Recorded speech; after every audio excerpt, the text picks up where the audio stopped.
राम्रा दिन खोज्दै उमेर बित्छ, अन्तिममा थाहा हुन्छ राम्रा दिन त बितिसकेको रहेछन्। जीवनभर हामी सधैँ राम्रा दिनको खोजीमा लाग्छौँ। देखेका सपना, अधुरा चाहना, अझै प्राप्त हुन बाँकी अवसरहरूको पछि दौडिन्छौँ। हामी भन्छौँ यी दिन रमाइला छैनन्, अझ राम्रो समय आउँदैछ। हामीले हाँसो र आँसु, साधारण सुख र छोटा क्षणहरूको मूल्य बिर्सिन्छौँ। उमेर चुपचाप बित्छ, समय कहिले रोकिँदैन। अनि एक दिन हामी थाहा पाउँछौँ साँच्चीकै राम्रा दिन त ती रहेछन् जुन हामीले जिउनै नदी हिँडेका थियौँ। ती क्षणहरू जसमा हामीसँग परिवारको माया, मित्रताको साथ वा आत्माको शान्ति थियो, तर हामीले त्यसलाई सामान्य सम्झ्यौँ। तिनी नै हाम्रो जीवनका अमूल्य दिन रहेछन्। जीवनको वास्तविक अर्थ सुख दुःखको सानो सन्तुलन र हरेक क्षणको मूल्य बुझ्न ढिलो भए पनि कहिल्यै असम्भव छैन। हरेक दिन, हरेक पल, हरेक अनुभव यिनै हाम्रो अस्तित्वको साँच्चीकै धन हुन्। त्यसैले आजका साधारण दिनलाई निरर्थक नठानौँ, किनभने ती दिन नै भोलिका सम्झनाका उज्यालो किरण बन्नेछन् र जीवनभर हामीलाई यो सन्देश दिनेछन् साँच्चीकै राम्रा दिन त बितिसकेका रहेछन् र तिनीहरू सदैव तिम्रो मनभित्र जीवित रहन्छन्। जीवनको उतार चढाव नै जीवनको लय हो। मानिसको स्वभाव चाहन्छ सधैँ सुख, सधैँ सफलता, सधैँ सहजता।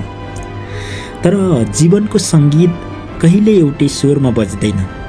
यसमा सुन्दर बनाउने त यसको आरोह अवरोह हो। जसरी कुनै गीत मधुर हुन्छ केवल उतार चढावका कारण। यही कुरा रतन टाटाले एउटा गहिरो र वैज्ञानिक दृष्टान्त मार्फत भनेका छन्। इसिजीमा सिधा रेखा मृत्युको सङ्केत हो। यसको अर्थ स्पष्ट छ। सङ्घर्ष, विफलता, पीडा र परिवर्तनहरू जीवनको अङ्ग हुन्, बाधा होइनन्। जब हामी निराश भई रोकिन खोज्छौँ, हामीले बुझ्नुपर्छ दुःख आयो किनभने जीवन बाँचिरहेको छ। सङ्घर्ष छ किनभने तपाईँ अघि बढ्न खोजिरहनु भएको छ। मानव जीवनको मूल्य त्यति बेला मात्रै देखिन्छ जब मानिस तल पुगेर पनि उठ्छ, अँध्यारोबाट आशाको रेखा खोज्छ र एक्लोपनमा पनि विश्वासको उज्यालो बोकेर अघि हिँड्छ। इसिजीको सिधा केवल शरीरको अन्त्यको सङ्केत होइन, त्यो त भावनात्मक मृत्यु, आत्मविश्वासको अन्त र प्रयत्न नगर्ने जीवनशैलीको चित्रण हो। त्यसैले जब जीवनले तपाईँलाई तल झार्छ, त्यो सजाय होइन, त्यो परीक्षण हो। त्यो परीक्षण पास गर्नु नै तपाईँको वास्तविक विजय हो। सहज जीवन सुन्दर लाग्छ, तर त्यसमा सिकाइ हुँदैन, साहस हुँदैन, कथा हुँदैन। जसरी इसिजीको सिधा रेखा जीवनको अन्त्य हो, त्यसरी नै सङ्घर्षहीन जीवन चेतनाविहीन हुन्छ। बाँच्न चाहनुहुन्छ भने सङ्कटसँग जुझ्न तयार रहनुहोस्। पीडालाई गल्ती होइन, पाठको रूपमा लिनुहोस् र सधैँ सम्झनुहोस् ओह्रालो अन्त होइन, यो त समयले दिएको क्षणिक विश्राम हो, जहाँ आत्मा शान्ति हुन्छ र शरीर फेरि एकपटक उकालो चढ्न तयार हुन्छ। त्यसैले हामीले सधैँ जिन्दगीमा एउटा कुरा याद राख्नुपर्छ, ओह्रालो अन्त होइन। जस्तै दुःख, पीडा चाहिँ जीवनको अन्त होइन, यो त समयले दिएको क्षणिक विश्राम हो। दुःखपछि सुख आउँछ होइन, रोदनपछि हाँसो अवश्य आउँछ।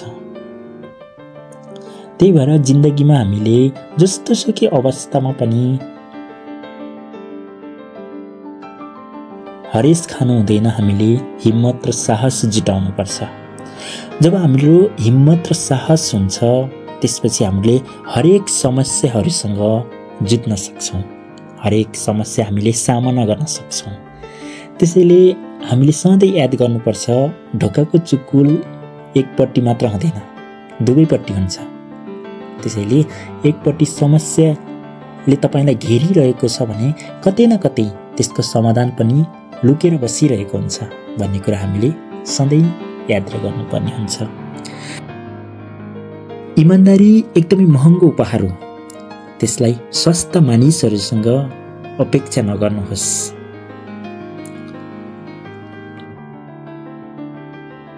वारेन बफेटको मार्गदर्शन अथवा जीवन दर्शन थोरै तपाईहरू माझमा राख्न गइरहेको छु। वारेन बफेटको यो भनाइ केवल व्यापारको कुरा होइन, यो जीवन दर्शन हो। जस्तै उहाँले भन्नुभएको छ, इमानदारी एकदमै महँगो उपहार हो, त्यसलाई स्वस्थ मानिसहरूसँग अपेक्षा नगर्नुहोस्। उनी स्पष्ट सङ्केत गर्छन् कि इमानदारी कुनै सामान्य गुण होइन, यो चरित्र, मूल्य र आत्मासँग सम्बन्धित अत्यन्त दुर्लभ र मूल्यवान कुरा हो।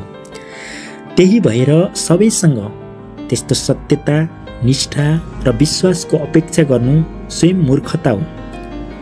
बफेटले हामीलाई सम्झाउँछन् कि व्यक्तिको मूल्य बाहिरी चमकबाट होइन, भित्री आचरणबाट नाप्नुपर्छ। स्वस्थ मानिस भन्नाले बफेटको अर्थ हुन्छ जो स्वार्थी छन्, लोभी छन्, मौकापरस्त छन् र नैतिकताको साटो सुविधालाई रोज्छन्। यस्ता मानिसहरूसँग तपाईँले साँचो, पारदर्शी, स्थायी सम्बन्धको अपेक्षा गर्नु भनेको रेगिस्तानमा पानीको आशा गर्नु जस्तै हो। इमान्दार मानिस बन्ने यात्रा सजिलो हुँदैन, त्यसमा समय लाग्छ, सिद्धान्त चाहिन्छ र धेरैपल्ट घाटा स्वीकार्नु पर्ने हुन्छ।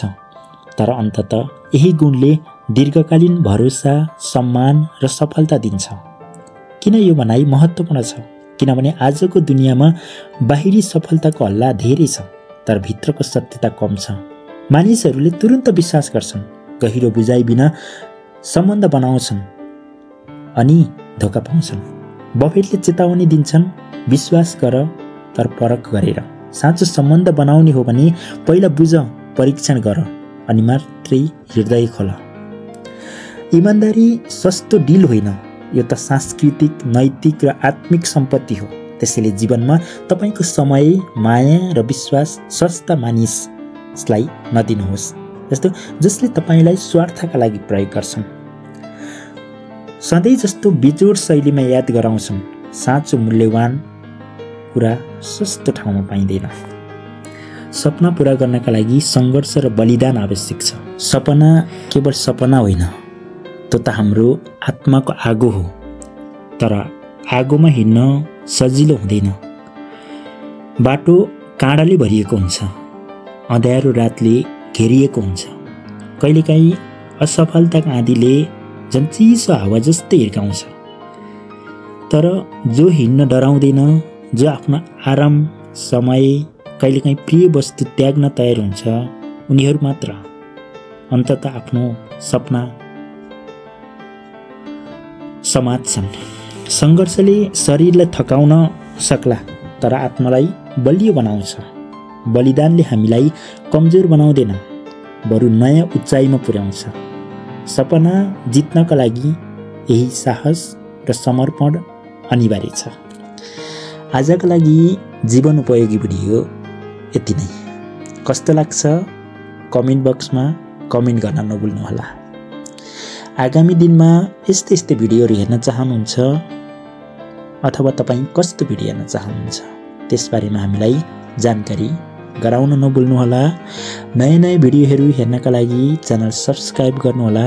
भिडियो हेरिसकेपछि लाइक, कमेन्ट एन्ड सेयर गरिदिनुहोला भन्दै अहिलेका लागि हवस् त, धन्यवाद।